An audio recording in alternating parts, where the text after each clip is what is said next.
Assalamualaikum warahmatullahi wabarakatuh. Nama saya Muhammad David. Di sini saya akan memaparkan tugas 1 mata kuliah pemrograman web. Di mana tugas 1 ini menjelaskan mengenai cara kerja dari website. Langsung saja saya akan menjelaskannya.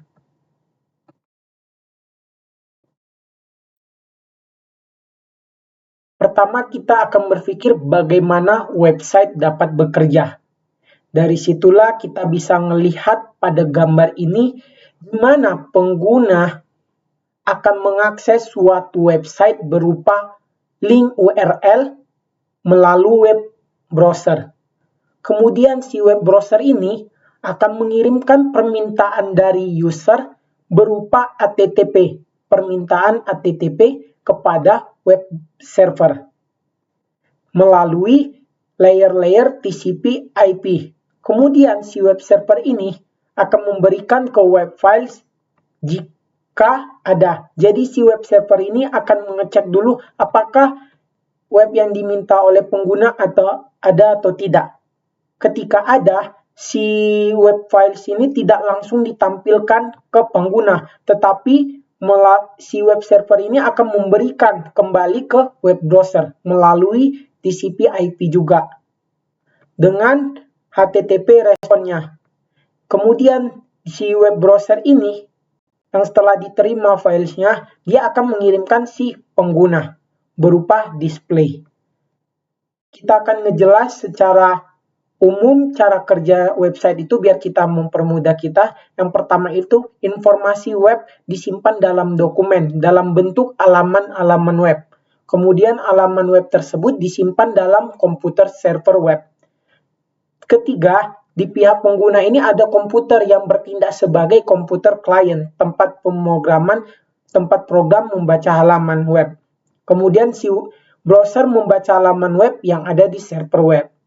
Untuk secara lebih detailnya kita akan ngebahas per langkah-langkahnya. Yang pertama itu langkah 1 itu yaitu memasukkan alamat websitenya.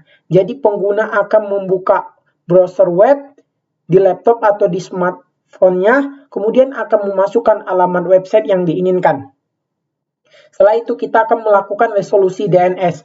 Si pengguna ini akan menekan enter ketika dia telah mengklik atau menuliskan websitenya, browser si pengguna ini akan mengirimkan permintaan ke resolver domain name system DNS. Nah, itu biasanya disediakan oleh penyedia layanan internet atau sistem operasinya. DNS ini akan menerjemahkan nama domain yang dapat dibaca manusia menjadi alamat IP yang dapat dipahami oleh komputer. Langkah ketiga itu mencari alamat IP.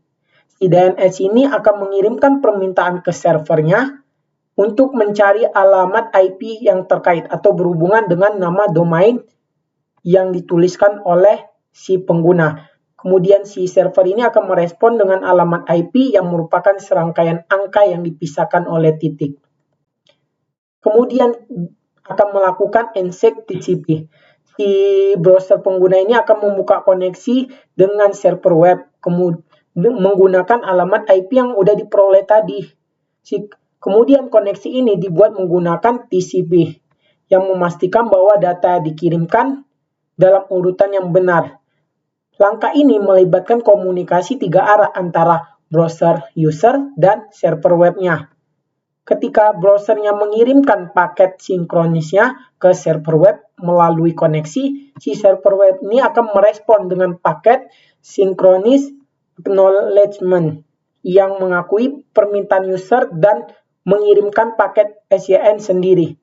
Kemudian si browser user merespon dengan paket acknowledgement yang menyelesaikan pembuatan koneksinya. Kemudian kita akan melakukan permintaan HTTP. Setelah koneksi TCP-nya itu dibuat, si browsernya akan mengirimkan permintaan HTTP ke server web. Seperti pembahasan sebelumnya. Permintaan ini mencakupin link, metode HTTP, dan header. Kemudian kita akan melakukan pengolahan server web. Server akan menerima permintaan HTTP dan mengolahnya dengan tugas si server web itu antara lain mengambil data dari database, menjalankan kode sisi server, menghasilkan file, menyajikan file statis. Kemudian dia akan merespon HTTP, akan mengirimkan respon HTTP kembali ke browser pengguna. Respon ini mencakupi sumber daya yang diminta. Kemudian melakukan rendering. Si browser ini akan menerima respon dari HTTP dan merender halaman web tersebut, sehingga menampilkan halaman web di layar kita. Pemuatan sumber daya ini, browser ini akan memuat sumber daya tambahan seperti gambar, video, dan lain-lain dengan mengirimkan permintaan HTTP terpisah ke server web. Permintaan ini diproses secara rupa dengan permintaan seperti pada awal. Kemudian yang terakhir itu interaksi pengguna. Di sinilah pengguna akan dapat mengklik atau mengisi formulir atau mengirimkan data pada halaman web tersebut. Browser akan mengirimkan permintaan HTTP baru ke server web apabila dari pengguna ada yang dimasukkan atau yang diinput, yang memprosesnya dan meresponnya secara sesuai. Begitulah cara kerja dari website. Sekian dan terima kasih. Wassalamualaikum warahmatullahi wabarakatuh.